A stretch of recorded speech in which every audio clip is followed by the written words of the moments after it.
You can always tell when someone's crossed a line, not by the words they speak, but by the marks they leave behind. That morning, the marks were carved right through the middle of my cornfield, deep enough to make my stomach twist. Tire tracks, fresh and ugly, slicing across rows I planted by hand 3 months ago. It wasn't just any vehicle. It was a white Escalade, the same one that had appeared 4 times this week, each time closer, each time bolder. And I knew exactly who drove it. Vivian Mercer, chairwoman of the Oakridge Homeowners Association. If Oakridge was a kingdom of clipped lawns and silent resentment, Vivian was its self-appointed queen. She wore her authority like perfume, heavy, expensive, and impossible to ignore. Her husband, Douglas, was a corporate attorney, the kind of man who spoke in contracts even when ordering coffee. Between them, they controlled this neighborhood. The HOA here wasn't about community or safety. It was about power, prestige, and the illusion of control. You could get fined for leaving your trash invisible for more than 5 minutes after pickup. Someone once got a citation for having curtains that clashed with community tones. That someone was me. At first, I played along. I nod at meetings, pay the fines, trim the edges of my lawn like everyone else. But every act of compliance chips away at something inside you, until all that's left is resentment, polished to look like politeness. And that morning, as I stared at those tracks cutting through my field, I realized something in me had broken. The air was still, heavy with the smell of wet soil and diesel. My boots sank into the mud as I followed the ruts to where they curved and disappeared into the road. The stalks were crushed, their green snapped to brown. Weeks of work gone in minutes. She'd done it again, and this time, she hadn't even tried to hide it. I remember standing there with the faint hum of morning traffic behind me, thinking how strange it was that something as small as a tire track could feel like a declaration of war. That afternoon, after the anger had settled into a cold kind of focus, I went to the hardware store, picked up a small motion-activated camera, the kind hunters use for night surveillance. It wasn't much, but it didn't need to be. I just needed eyes. When I got home, I mounted it under the edge of the old oak fence, right where her SUV always turned in. The lens was small, almost invisible beneath the bark. Then I ran the feed through my laptop, just in case. It wasn't about revenge, not yet. It was about proof. I wanted to believe that once Vivian saw herself caught in the act, she'd back off. Maybe she'd apologize, or at least stop treating my property like a shortcut. But people like her don't stop when you catch them. They stop when everyone else sees them for what they are. That night, I sat on my porch with a beer, watching the light fade across the fields. The crickets hummed, the street lamps flickered on one by one, and for a moment, Oakridge looked peaceful. Too peaceful, the kind of peace that only exists when everyone's pretending. I'd lived here 6 years. Long enough to know that behind every manicured hedge was a secret, a feud, or a quiet humiliation. Long enough to see neighbors weaponize bylaws against each other. And long enough to realize that Vivian Mercer didn't just enforce the rules, she invented them. She fined the Petersons for planting non-compliant tulips. She ordered a repaint of the community benches because she disliked the tone of mahogany. And when Mrs. Langley's dog barked too loudly, Vivian had animal control on speed dial. Oakridge didn't belong to its residents anymore. It belonged to her ego, and I was tired of being ruled by it. I don't remember exactly when the plan started forming. Maybe it was that same night, listening to the insects and staring at the faint glow of her mansion on the hill. The idea wasn't revenge. It was correction. Vivian thought of herself as untouchable because no one ever challenged her. Everyone else was too busy protecting their lawns or their reputations. But I didn't have much of either left to lose. When you've been stripped of peace long enough, you stop fearing consequences. The next morning, I went about my usual routine. Coffee, check the field, head to the workshop. But I found myself glancing at that oak fence every few minutes, waiting for the first motion alert. Nothing. By the third day, I started to wonder if maybe she'd moved on.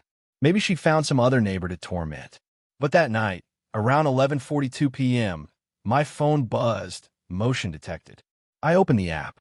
There she was, Vivian Mercer, stepping out of her white Escalade, wrapped in a silk robe, her hair pinned back even at that hour. The headlights dimmed, the night quiet except for the soft crunch of her heels on gravel. She was holding a flashlight, scanning the field like she owned it. For a few seconds, she stood there, looking around, and then, unbelievably, she kicked one of the camera poles near the fence. Twice. Then she turned, smirking, and drove off. It was a small act, but it told me everything. She knew exactly what she was doing. She wanted me to know it too. That was the night I realized I wasn't dealing with arrogance. I was dealing with obsession. And people like that don't stop when you confront them. They stop when they collapse under the weight of their own control. I replayed that footage a dozen times, each time slower than the last. The way her face twitched when she thought no one could see. The sharpness in her movements, like she wasn't just inspecting the field, but marking it. By the time the sun rose, I had decided I wasn't just going to expose her. I was going to end her reign. Quietly, methodically, completely. I didn't know what that meant yet. I just knew I was done playing by her rules. The next HOA meeting was scheduled for Thursday. I hadn't attended in months, but this time I'd be front and center. Not because I cared about bylaws or budgets, but because I wanted to look her in the eye and let her know, without a word, that her kingdom was starting to crumble. As I closed the camera app and shut my laptop, I felt something unfamiliar rise inside me. Not anger, not even satisfaction. It was calm. Cold, deliberate calm. I learned something valuable that night. Power doesn't vanish when you lose it. It just changes hands. And I was ready to take it back. If Oakridge had a throne, it wasn't inside a palace. It was in the old community clubhouse. The one with peeling beige walls, fluorescent lights that hummed like trapped bees, and a podium that Vivian Mercer treated like her altar. Thursday night meetings were a ritual here. A gathering of polite hostages. Every first Thursday of the month, 30 or so residents would file into the stuffy hall, balancing paper cups of coffee and 4 smiles. They came because attendance was encouraged, which in HOA language meant mandatory if you valued your sanity. I hadn't shown up for months, but this time I made sure to arrive early. I took a seat in the back row, where the shadows met the exit sign. From there, I could see everything, the hierarchy, the nervousness, the theater of control that played out like clockwork. George Nolan spotted me first, gruff, gray-bearded, with shoulders like cinder blocks. Retired firefighter, perpetual thorn in Vivian's side. He leaned over with a crooked grin. "Well, look who's returned to the circus." "Couldn't resist the entertainment," I said. He chuckled. "Careful, Hale. The Queen doesn't like surprises." He wasn't wrong. At precisely 7 p.m., the double doors swung open, and in she walked, Vivian Mercer, Queen of Oakridge, wearing a navy blue suit tailored so sharply it could have drawn blood. Her hair, blonde and severe, was twisted into a perfect bun. In her right hand, a stack of documents. In her left, a phone that might as well have been a gavel. Her husband, Douglas, followed 3 steps behind. Same gray suit, same neutral expression, like a shadow, trained to stay silent. I'd always wondered how much of his life was his and how much was hers. Vivian approached the podium with the practiced elegance of someone who'd rehearsed her own applause. The chatter died instantly. "Good evening, everyone," she began, voice smooth as lacquer. "Before we begin, I want to thank you all for maintaining such high community standards this month. Oakridge remains the most desirable development in the county because of your commitment." I almost laughed. She spoke like a ruler addressing peasants, praising them for their obedience while tightening the leash. Then she turned the page. Her tone shifted. "However," she said, "we have had several reports of concerning behavior near the south property line, unauthorized surveillance equipment, noise violations, and suspected zoning infractions." I felt every head turn just slightly toward me. She clicked a button on the projector remote, and the screen behind her flickered to life. A photo appeared, my house zoomed in, my fence, my camera. "This," she said, "was recorded by a concerned resident who noticed suspicious devices installed along the perimeter of community land. Such installations are not permitted without prior HOA approval." Suspicious devices. That's what she called a basic security camera. I stayed quiet, arms crossed. My pulse didn't even rise. This was her move, public humiliation disguised as civic duty. I wasn't the first, and I wouldn't be the last. A woman in the second row, Mrs. Callahan, notorious gossip, raised her hand. "Vivian, are you saying someone's spying on us?" Vivian offered a sympathetic frown. "We don't know yet, but it's possible this equipment records public areas, which would be a violation of privacy and HOA code." The crowd murmured. Fear has a way of spreading faster than reason. George shot me a glance that said, "Don't bite." But I was done pretending. I stood up. "That's my property," I said, voice calm, clear. "The camera faces inward toward my field, the one your car keeps driving through." The air went still. Vivian's smile froze. For a moment, it was just the sound of the projector fan spinning. "I'm sorry," she said, recovering smoothly. "You must be mistaken. I would never." I held up my phone, showing the image I'd paused earlier, Vivian on camera, standing by the fence at midnight. I didn't play the footage. I didn't have to. The room whispered like dry leaves. Vivian's smile cracked, barely, but enough. "Mr. Hale," she said, voice tightening, "we can discuss personal grievances after the meeting. For now, please refrain from disrupting official business." Disrupting. That's what truth becomes when it threatens the powerful. I sat down slowly, never breaking eye contact. She looked away first. For the next half hour, she droned on about landscaping budgets, parking violations, and upcoming community initiatives. No one heard a word. Everyone was waiting to see what would happen next, whether I'd push back or whether she'd retaliate. And I knew she would. People like Vivian always do. Control isn't power to them. It's oxygen. And I'd just stolen her breath. When the meeting finally adjourned, residents filed out quickly, avoiding eye contact with either of us. George lingered, waiting until the room emptied. He leaned over and muttered, "She's going to come after you now." "Let her," I said. "I'm done running." He smirked. "You're the first man in Oakridge to say that and mean it." As I packed my folder, I saw movement near the podium. Vivian stood alone, gathering her papers. Her husband spoke softly, hand brushing her arm, but she shrugged him off. Her expression wasn't anger. It was calculation. When she finally looked up at me, her smile returned, small, deliberate, venomous. "Good night, Mr. Hale," she said.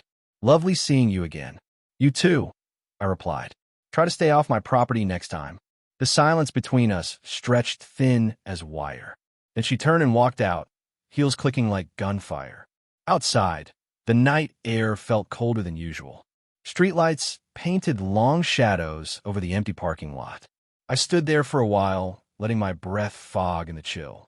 George's truck rumbled beside me. "You sure you know what you're doing?" I looked at the clubhouse doors, still swinging shut. "No," I said, "but I know what I'm done doing, pretending she's untouchable." He grinned. "Then hell, I'll drink to that." He handed me a flask, and for a few quiet minutes, we watched the neighborhood glow, identical houses lined up like obedient soldiers, their perfect symmetry hiding so much ugliness beneath. The thing about order is it always looks beautiful until you see what it costs to keep it. That night, I couldn't sleep. Every sound outside felt amplified. The wind through the trees, the faint hum of a car engine in the distance. Around midnight, I heard a slow roll of tires along my road. I got up, crossed to the window, and parted the blinds. A white SUV idled near my fence. Headlights off. It stayed there for almost a minute. Then, slowly, it reversed, turned, and disappeared. I didn't need to check the camera feed. I already knew who it was. Vivian wasn't trying to hide anymore.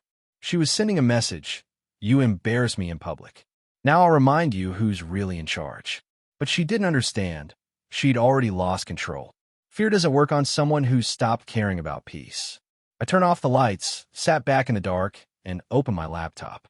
If she wanted a war, I'd give her one. But not with shouting, not with threats. No, with precision, with proof, with patience. Because the most dangerous thing you can do to someone who lives on power is show the world who they are when no one's supposed to be watching. And I already had the first piece of evidence. They say revenge is sweet. Whoever said that, never build it piece by piece, in the quiet, with shaking hands and sleepless eyes. Revenge, when it's real, isn't sweet. It's patient. It's deliberate. And in my case, it was purple. The night after the HOA meeting, I didn't sleep much. I sat on my porch with a cup of coffee gone cold, watching the porch light blink like a heartbeat. Every flicker reminded me that Vivian Mercer was still out there, prowling like a cat that refused to admit it had been caught. I'd spent months trying to keep peace in Oakridge. I'd filed formal complaints about the tire tracks through my cornfield. I'd reported the missing mail, the fines for unauthorized lawn decor, the mysterious notes about compliance reviews. Every report vanished into the same black hole of bureaucracy Vivian controlled. And now she was escalating, showing up on my property line, calling my cameras illegal, trying to turn the neighborhood against me. So I decided, if she wanted a game, I'd play, but by my rules. I spent the next few days quietly preparing. My garage became a workshop, a mix between a lab and a crime scene. I laid everything out on a folding table. PVC tubing, motion sensors, a small dye canister I'd ordered online, a cheap sprinkler control system, and a gallon of washable purple marking paint used by surveyors. It wasn't meant to hurt anyone, just stain, permanently. The plan was simple. My mailbox had been the target of theft for weeks, small packages vanishing before I got home. The camera had caught shadows, gloved hands, and the same white SUV at odd hours. This time, I'd leave a decoy box, light, harmless, irresistible. Inside it, a trigger. The moment it was lifted off the mailbox post, it would trip a concealed spray line, bursting a cloud of deep violet dye outward. A mark of shame. A thief's confession painted for everyone to see. But to make sure it worked, I needed a test. George came over one evening to help. When I explained, he laughed so hard he nearly dropped his beer. "You're serious?" "Dead serious." "Man, that's diabolical." "It's creative," I corrected. He grinned. "Well, hell, let's baptize some sinners." We ran the first test behind my shed. The nozzle hissed, the dye sprayed upward like a geyser, and George burst out laughing as a purple mist coated half the fence. "Jesus, Hale, that stuff's not coming off till next Christmas." "Good," I said. "Neither will her guilt." The next morning, I set the trap for real. A small brown package, perfectly ordinary, labeled in my own handwriting, fragile, camera lens. Inside, a foam filler and the pressure trigger. It sat there on my mailbox like bait, catching the sunlight, innocent and unassuming. Then I waited. Days passed. I went to work, came home, mowed the lawn like nothing had changed. I knew Vivian would come. People like her can't help themselves. The need for control is an addiction, and she was already shaking for her next fix. On the fifth night, the trap finally sprung. It was just after midnight. The air was thick, humid, cicadas buzzing their endless drone. I was half asleep on the couch when my phone buzzed. Motion alert from the camera. I opened the feed. Headlights off. White SUV. Parked at the curb. There she was, Vivian Mercer, wrapped in a long coat, her blonde hair glinting faintly in the streetlight. She looked both ridiculous and terrifying, like a suburban phantom on a mission. She stepped out quietly, heels sinking into the grass, scanning the street. Her husband wasn't with her this time. She moved with the confidence of someone who believed no one could touch her. Then she reached for the package. The moment her fingers lifted it, the world exploded in color. A perfect arc of purple mist blasted upward, catching her across the face, neck, and chest. She stumbled back, coughing, clawing at her skin. The spray caught the front of her SUV, too, splattering deep violet across the once pristine white paint. I sat there frozen for a moment, equal parts horrified and vindicated. Then I exhaled, long, slow, almost peaceful. Vivian staggered to the driver's seat, fumbling with her coat. The dye was already setting into her skin, staining everything it touched. She slammed the door and sped off, her tires kicking gravel across the road. The camera caught every second. The next morning, the neighborhood buzzed. Someone had seen her speeding through the gate at 12:30 a.m. Others had spotted purple streaks on the road leading toward her house. By noon, the rumors were wildfire. "Did you hear? Vivian Mercer was attacked." "No, she was vandalized. I heard she had a skin reaction from cleaning chemicals." No one could settle on a story, but everyone saw the same thing. Purple stains across her driveway, her mailbox, even the front of her SUV. And for the first time since I'd moved into Oakridge, people weren't whispering about me. They were whispering about her. I didn't post the footage. Not yet. I didn't need to. Word of mouth was faster than the internet here. But I did back up every frame, every timestamp, every angle, just in case she decided to twist it around. George came by that afternoon, a grin stretching ear to ear. "Brother, you didn't just hit her. You baptized her in karma." I shook my head. It wasn't about revenge. It was about exposure. He raised an eyebrow. "Sure, and I drink beer for hydration." We both laughed, but deep down I knew it was more than payback. It was balance. It was the first time the scales had tipped toward fairness in this place. Still, I wasn't naive. Vivian Mercer wasn't the kind of woman who vanished quietly. By the next HOA meeting, she'd return, bruised pride hidden under concealer, ready to reassert her throne. But this time, she'd walk into that clubhouse with a mark she couldn't wash off. That night, I reviewed the footage again, watching her freeze when the die hit. The shock, the rage, the disbelief. It wasn't glee I felt. It was relief. The kind that seeps in after months of tension finally snap. For the first time in months, I slept like a man who'd stopped being hunted. The following morning, as I stepped outside for coffee, I saw something strange. A single note had been left on my porch, tucked under a smooth river stone. White envelope. Neat handwriting. I opened it slowly. "Enjoy your little stunt. You've made your point. But remember, I don't lose. VM." I stood there, holding the note, the morning sun glinting off my coffee mug. She still didn't get it. She thought this was a fight about dominance. But for me, it was about truth. And truth, unlike paint, doesn't fade. I folded the letter, slipped it into my pocket, and smiled to myself. Because the next phase wasn't about traps or pranks anymore. It was about exposure. The kind that makes the powerful finally answer for what they've done. The kind that would make the queen of Oakridge face her own reflection. Purple and undeniable. They're the moment just before power collapses, when those who hold it can feel the tremor. It's invisible, like a whisper of wind before a storm. Vivian Mercer felt it that week, and she hated it. 2 days after the purple incident, the neighborhood looked different. The perfection had cracks. Lawn sprinklers still hissed at dawn, but gossip had replaced birdsong. People waved to me now, hesitant, curious, even friendly. The kind of friendliness born from shared rebellion. It was strange how fast it happened. All it took was a splash of color to expose the black and white tyranny of Vivian's rule. But the queen wasn't dethroned yet. She was regrouping. The HOA meeting that Friday felt like a public trial. The community hall, once sterile and quiet, now buzzed with tension. Neighbors filled every seat, retirees in pastel shirts, mothers with folded arms, a few curious teens pretending not to record on their phones. At the front of the room stood Vivian Mercer. She looked almost normal, hair styled, pearls gleaming, but there was something different about her. A faint purple shadow around her neckline, hidden under makeup but not completely. Her eyes were colder than ever. She tapped the microphone, her voice steady but sharp. "Before we begin, I want to address the recent act of vandalism." A low murmur rippled through the crowd. She lifted a hand for silence. "I will not dignify cowardice. Oakridge stands for unity, discipline, and respect. Whoever orchestrated that malicious stunt will face legal consequences." I sat in the back, silent, arms crossed.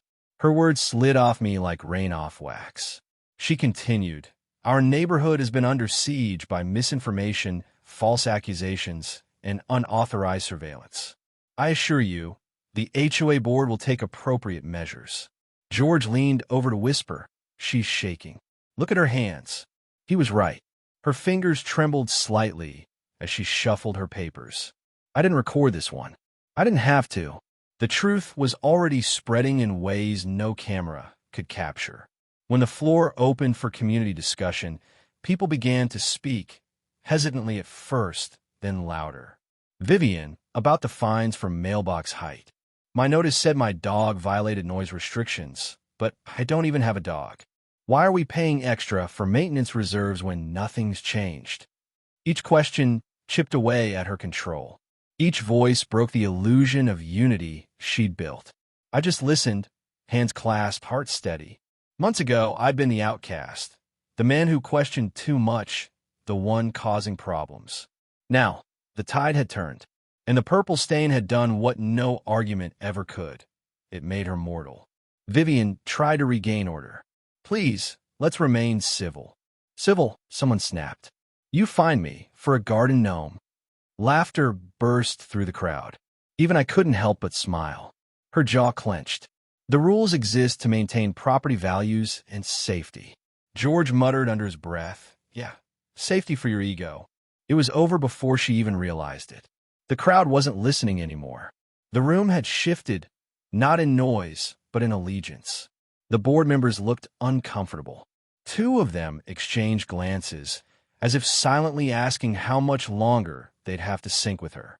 Vivian wrapped up the meeting abruptly, refusing to look in my direction. But as people left, something unexpected happened. They started talking to me. Not just polite nods, actual conversations.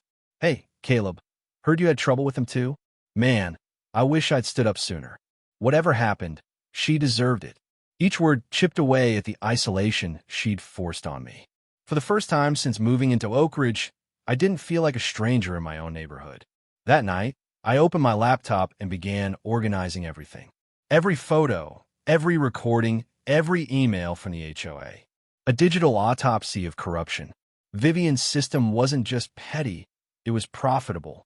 I discovered through public records that she'd redirected HOA funds to a consulting firm under her husband's name. Thousands of dollars justified as community improvement initiatives. And yet the playground still had cracked slides, the pool heater hadn't worked in months, and a landscaping company hadn't been paid in full since spring. It was all there, documented, time-stamped, irrefutable. I wasn't planning to go to war. I was building a case. Because Vivian had power, yes. But I had something she couldn't fight, proof. 3 days later, she showed up at my door. No warning, no smile, just the sharp click of her heels on my porch steps. I opened the door before she could knock twice. She didn't ask to come in. She simply crossed the threshold like she still owned the air I breathed. Mr. Hale, she began, her voice coated in politeness, so thin it could crack. I hope you're proud of yourself. I leaned on the doorframe. I'm proud of a lot of things. You'll have to be more specific. Her lips tightened. You've humiliated me, vandalized my property, and incited unrest in this neighborhood. I kept my tone calm. If you're talking about the community finally asking questions, I'd call that progress. You think this is a game? She hissed. You're playing with fire. I have friends on the county board. I can make your life worse. I interrupted softly. You already tried. She blinked. That moment, that tiny flicker of uncertainty, was the first time I'd seen her falter. Vivian, I said, lowering my voice, I have everything. Every invoice, every email, every photo, the money trail from HOA funds to your husband's company. Do you really want to keep pushing me? For a second, her mask slipped. I saw the fear underneath, small, raw, human. Then it hardened again. You wouldn't dare, she said quietly. I smiled. You're right. I wouldn't. But the county attorney might. Silence. She turned without another word, her perfume trailing behind her like the last breath of a dying empire. As she reached her car, I called out, by the way, purple's your color. She froze for half a heartbeat before speeding away. That night, I sat outside again. Same porch, same chair, but everything felt different. The street was calm. Crickets hummed. The air didn't carry that same weight anymore. I wasn't celebrating. Not yet. I knew people like Vivian. Corner predators don't disappear quietly. They lash out. They burn things before surrendering them. But she'd lost something she could never get back, the neighborhood's trust. And once that's gone, even the queen's crown turns to dust. A week later, a small white envelope appeared in my mailbox. No address, no stamp, just a single folded note inside. Enjoy your moment, Mr. Hale. It won't last long. No signature, but I knew the handwriting. Elegant, controlled, furious. I folded it neatly, slid it into my file of evidence, and smiled faintly. Because she was right about one thing, it wasn't over. But for the first time, the battlefield wasn't hers anymore. It was mine, and the reckoning had only just begun. When power starts to rot, it doesn't collapse all at once. It decays from the inside, quietly, invisibly, until one day the whole thing just gives out. That's how it began with Vivian Mercer. Not with a bang, but with whispers. The week after our confrontation, Oakridge felt strange. The neat symmetry of the lawns and cul-de-sacs suddenly looked fragile, like wallpaper covering mold. Conversation stopped when I walked by. People were nervous, not of me, but of what might come next. Then, slowly, things started to change. The landscapers, the ones Vivian had underpaid, stopped showing up. Trash collection was delayed for 3 days straight. The HOA's official email account went silent. Even the security gate malfunctioned one night and stayed open till morning. It was like the whole neighborhood was holding its breath. I didn't have to do much. The system was collapsing under its own hypocrisy. 2 weeks later, the first defection happened. Arthur Benson, the HOA vice president, a man whose mustache had more authority than most people's personalities, resigned for personal reasons. The announcement came through a hastily written email at 2 a.m. By sunrise, half the neighborhood had already seen it. George forwarded it to me with a single message. "The ship's sinking, brother." Then came Brenda Cho, the treasurer. She didn't resign. She flipped. An anonymous tip reached the county's community oversight office. Documents, screenshots, transaction records. It didn't take long to figure out where they came from. Brenda had access to the HOA's internal system, and when the auditors came knocking, she wasn't about to take the fall for Vivian. I'll never forget the moment it became public. It was a Tuesday afternoon. I was in my garage repairing a shelf when my phone buzzed with a notification from the Oakridge Residents Forum. Someone had posted, "Breaking. HOA under investigation for financial misconduct." The comments section exploded like a firecracker. I knew it. She made us pay $600 for a holiday security fee. Where'd that go? Wait, is this about Vivian? About time someone took her down. I scrolled through the thread, part of me exhilarated, part of me sick. Because I knew once something like this starts, it doesn't stop at guilt. It consumes everything, even the truth. And yet, I couldn't deny the flicker of satisfaction deep in my chest. The woman who'd ruled Oakridge like a dictator was finally being seen for what she really was. The next morning, an unmarked SUV parked outside her house. 2 county auditors in gray suits walked up her front steps with clipboards in hand. From my porch, I watched her open the door. She tried to smile, to perform, to control the moment, but her body language gave her away. Shoulders tight, chin lowered, the posture of a monarch under siege. That night, George came over with pizza and cheap whiskey, the unofficial language of victory. He raised his glass. "To karma. May she always wear heels and walk loud." I chuckled. "She's walking loud, all right." He took a sip, leaned back, and said, "You ever think it'd go this far?" I hesitated. "Honestly? No. I just wanted her to stop." "Well, she's stopping, all right. Probably hiring lawyers as we speak." We sat there in the warm orange glow of the porch light, silence stretching between us. The kind of silence that isn't empty, just full of everything unsaid. Finally, George said quietly, "You know she's not done, right?" I nodded. "Oh, I know. People like her don't lose gracefully." 2 days later, she proved it.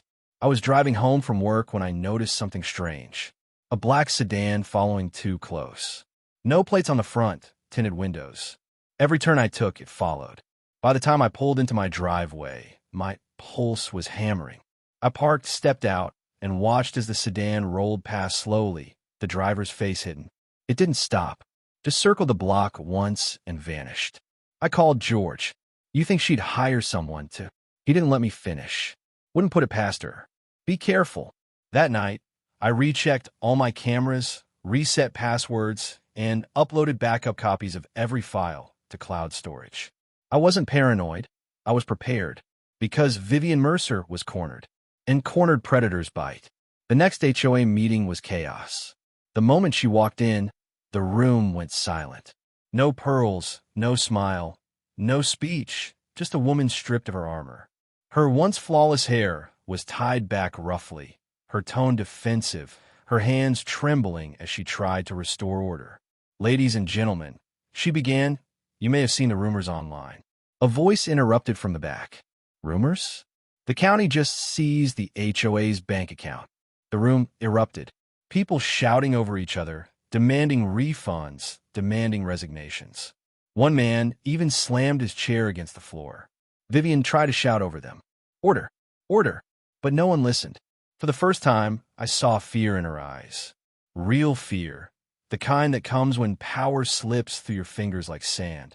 Then she saw me. Across the room. Calm. Silent. Watching. Her eyes locked onto mine with pure hatred. In that single look, I understood everything. She didn't just want revenge. She wanted me destroyed. But it was too late. The auditors had already confirmed misappropriation of funds. The HOA board was suspended pending investigation. And every neighbor who'd once whispered behind closed doors now saw her for what she was. A tyrant in pearls, dethroned by her own arrogance. That night, the storm hit. Not just metaphorical, a real thunderstorm rolled through Oakridge. Lightning cracked across the sky, rain pouring in sheets. I stood on my porch again, the same spot where all of this began, watching the storm tear across the neat little world she'd built. And as I stood there, a strange mix of victory and emptiness filled me. Because winning didn't feel like triumph. It felt like aftermath. My phone buzzed. A text from an unknown number. "You think this is justice? You'll regret it." No name. No number traceable. Just that message. I stared at it for a long time, the rain tapping against the screen. Then I deleted it. Whatever she had left, threats, followers, power, it was slipping away with every drop of rain washing her empire clean. The next morning, 2 police cruisers parked in front of Vivian's house. Lights flashing silently in the dawn mist. I watched from across the street as officers guided her out. Hands cuffed, face pale, hair clinging to her cheeks. Neighbors peeked from windows, filming with their phones. She didn't look at anyone, not even me. She just kept her eyes forward, her silence louder than any scream. The news broke within hours. Local HOA president arrested in fraud investigation. The article detailed everything. Falsified invoices, forged signatures, unauthorized withdrawals. Her husband's consulting company had been siphoning funds for months. And all of it, every trail, every record led back to her. That evening, I sat alone in my living room, the soft glow of the TV flickering against the walls. The headline replayed again and again. I should have felt satisfied, vindicated, but instead I felt hollow. Because beneath all the chaos and noise, I realized something simple and painful. Revenge doesn't rebuild what was lost. It just clears the wreckage. Oakridge was free, yes, but I'd lost months of peace, trust, and sleep to get here. Still, as I looked out at the quiet street, I knew one thing for certain. The monster was gone, and for the first time in a long time, the neighborhood belonged to its people again. You'd think when someone like Vivian Mercer is arrested, the story ends. But in real life, villains don't vanish with sirens.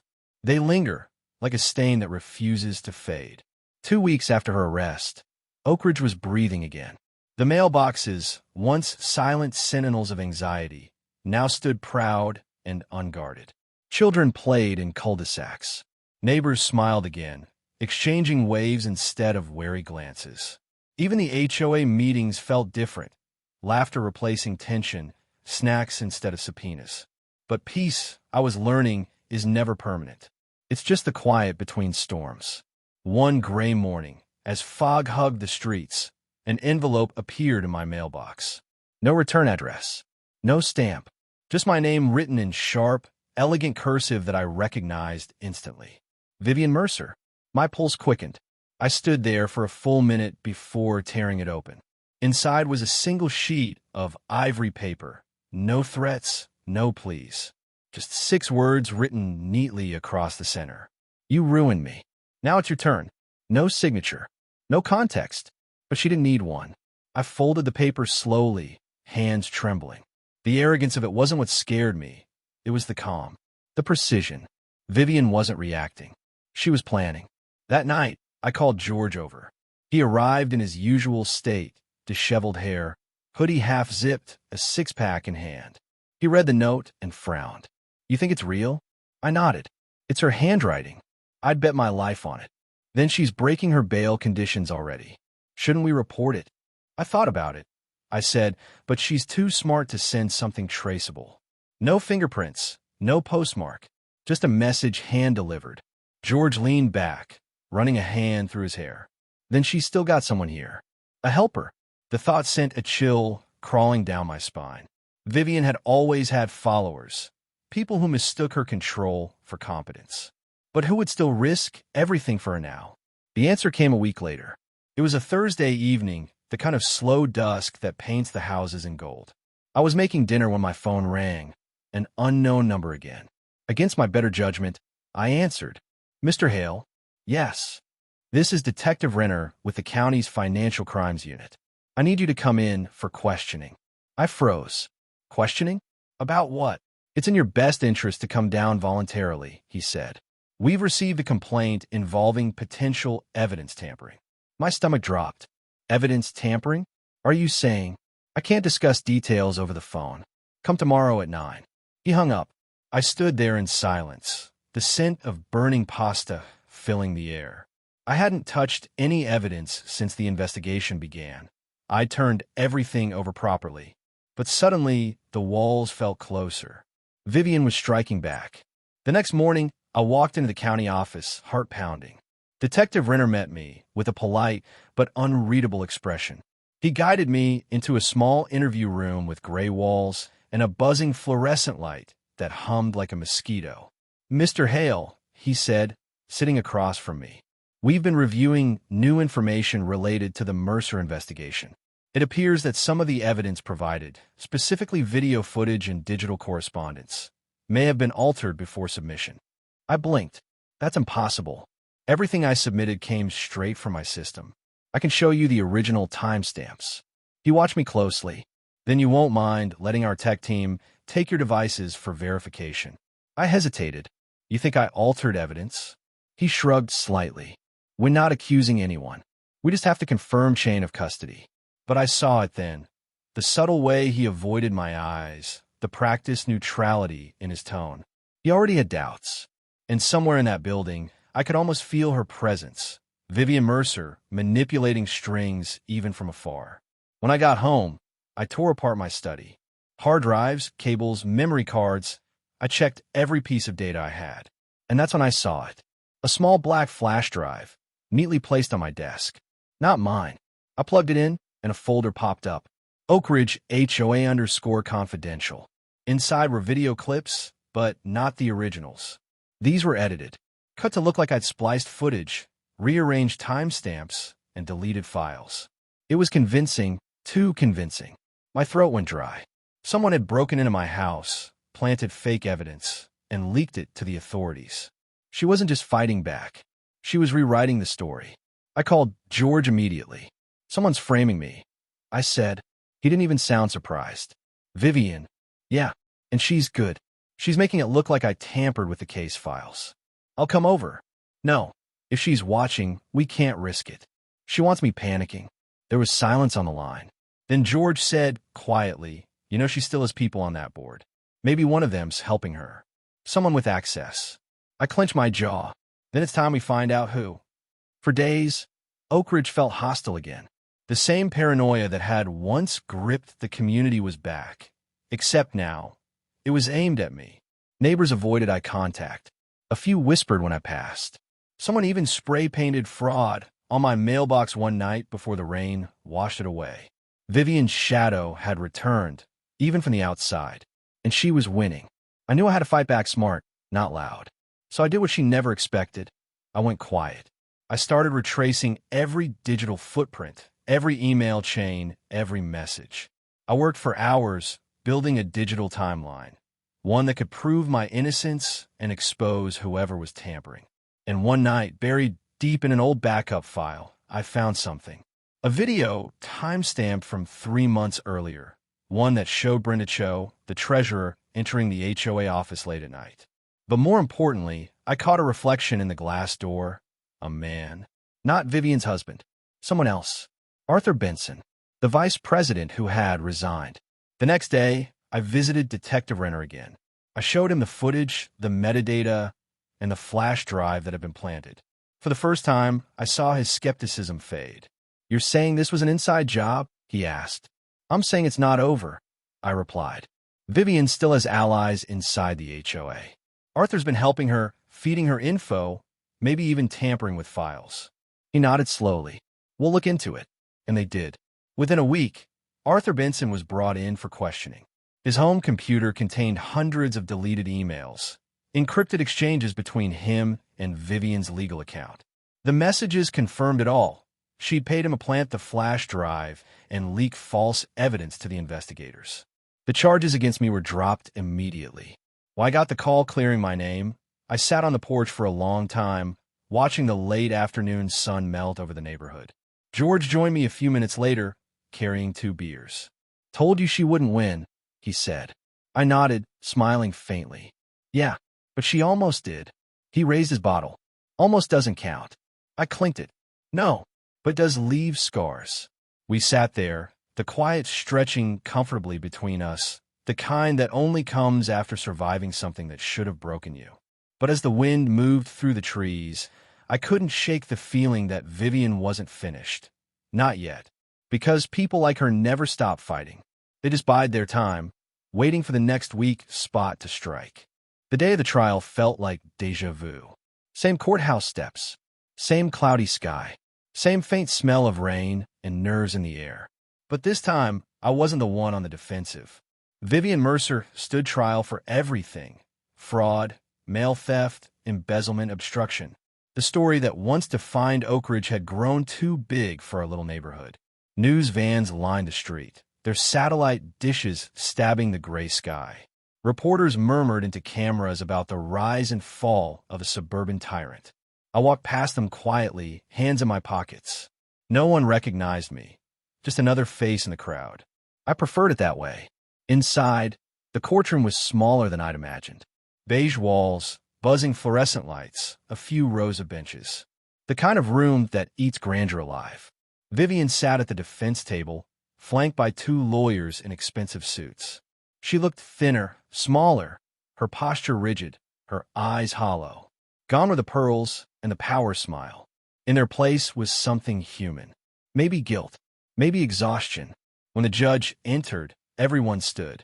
The gavel cracked once, sharp and final.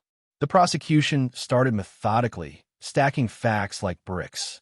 Financial records, forged invoices, bank transfers to shell accounts. All trails led back to her. Then came the testimonies, former board members, residents, and finally, Brenda Cho, the treasurer who had flipped. Brenda's voice trembled as she spoke. She told me it was for the good of the community, that no one needed to know where the money went. I believed her. The judge nodded grimly. I watched Vivian from the back row. She didn't look at Brenda. She didn't look at anyone. Just kept her gaze fixed on a single spot on the table, as if staring hard enough could turn time backward. When it was the defense's turn, her lawyer tried to spin a narrative, that she'd been overwhelmed, that she'd acted under stress, that others had conspired against her. But it didn't matter, because the evidence wasn't a storm anymore. It was a landslide. Then came the moment I hadn't expected. They called me to the stand. I walked up, placed my hand on the Bible, swore to tell the truth. The lawyer asked me to recount my involvement, how it all began. So I told them about the packages that went missing, about the lies, about the trap with the purple dye that exposed her greed for everyone to see. The courtroom was silent as I spoke. Even the judge leaned forward slightly, his face unreadable. When I finished, the lawyer asked one final question. "Mr. Hale, after everything that's happened, do you feel vindicated?" I thought for a long moment before answering. "No," I said quietly. "I feel tired." A ripple of murmurs passed through the room. "Vindication implies winning," I continued. "But there's no winning here." A community was torn apart. People were afraid to speak. Families stopped trusting each other. We lost something bigger than money. The lawyer didn't respond. He just nodded, almost respectfully. The judge made a note.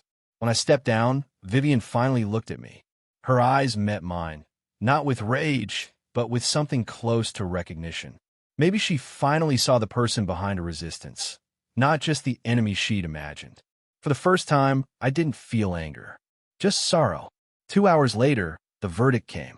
On all counts, we find the defendant guilty. The words echoed off the walls. A collective exhale rippled through the courtroom. Vivian's shoulders slumped. Her lawyer placed a hand on her arm, whispering something I couldn't hear. She didn't cry, didn't beg. She just nodded once, small, controlled, like a woman signing her own surrender. The judge spoke next, his tone steady but weary. Mrs. Mercer, you abused your position of trust and authority. You created fear where there should have been community. But justice, when it comes, is not vengeance. It is balance. He sentenced her to 1 year of probation, restitution to the victims, and 200 hours of community service. Some in the room scoffed. They wanted blood, not balance. But I understood the judge's words.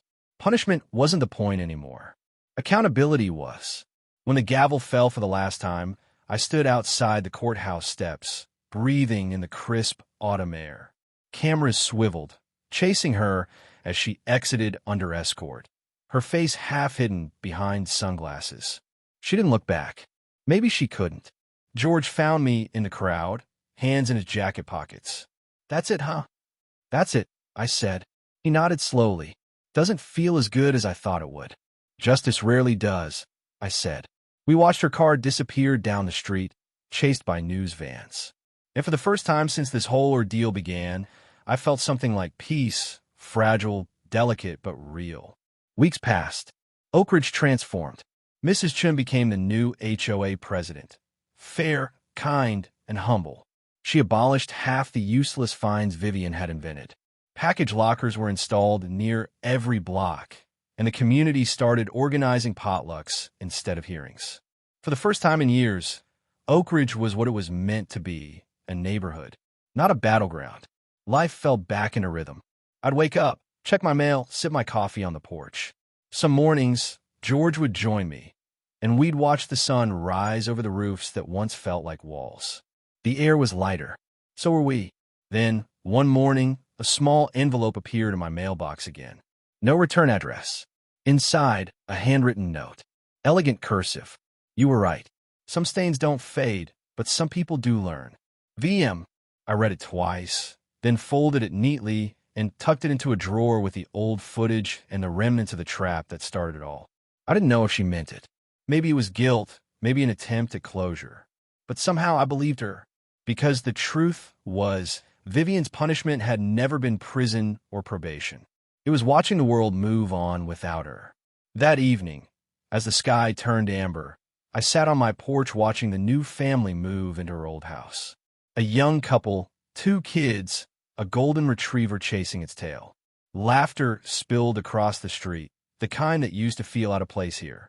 The mother waved when she saw me. Hi, you must be Caleb. We heard you're the one who caught the purple lady. I laughed softly.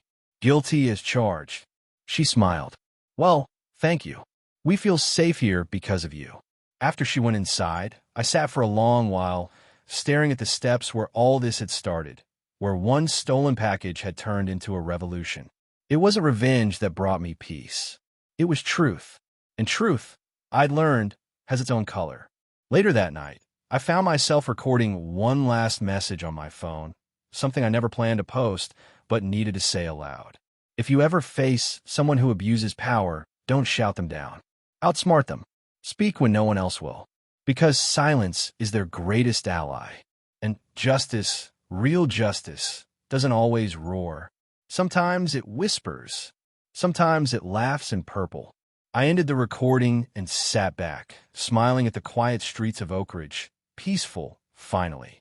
As the stars blinked awake overhead, I realized that justice hadn't just changed the neighborhood. It had changed me. And maybe that's the truest kind of reckoning there is. Not when your enemies fall, but when you rise without hate in your heart.